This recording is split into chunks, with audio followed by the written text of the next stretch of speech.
আমার সুযোগ হবে না। এই কারণে আমি নিজে না পড়ে অন্যকে উপদেশ দেওয়া ভালো মনে করি না।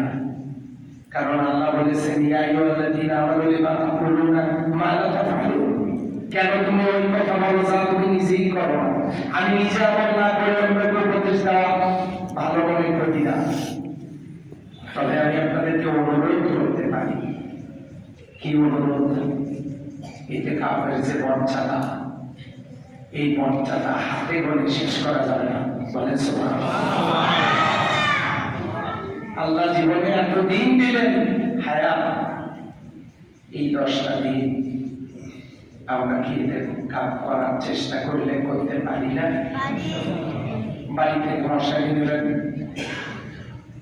খাবারের আসবাবপত্র যা রান্না বান্না থালা মানে প্লেট গ্লাস নেবেন, খাবার তো বাড়ি থেকেই যাবে। সিলেদিনটা করবেন, থাকবেন। কি কি করবেন সেখানে?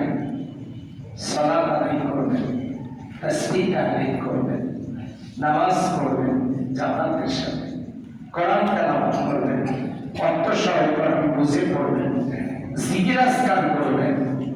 আমলের মাধ্যমে এই সময়টা কাটাই দিবেন। এখন এতে কাজ করতে পারবে মুসলমানেরা? এতে কাজের নিয়ত লাগবে।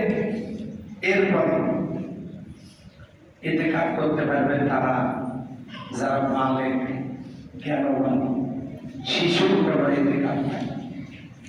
এরপর আপনারা মহিলারা যারা আছেন এখানে, আপনারা এতে কাজ করতে পারবেন, কিন্তু সেটা মসজিদে না। আপনারা এতে কাজ করতে পারবেন বাড়িতে, এমন একটা ঘরে আপনারা এতে কাজ করবেন তুলনামূলকভাবে যে ঘরে জ্ঞান কম। এরপরে আপনার থাকার ঘরে আপনি এতে কাজ করবেন, যে জায়গায় এতে কাজ করবেন ওই জায়গাটা একটা কাপড়ে ঘিরে দেবেন। খুব শব্দের অর্থ বসে পড়া, অবস্থান করা, থেমে থাকা। তো এখান থেকে এতে কাজ অবস্থান করা। কারো কিসমতে যদি 10 দিন এতে কাজ করা, এটাই সুন্নাহ। সুবহানাল্লাহ বলবেন না? কয় দিন? 10 দিন।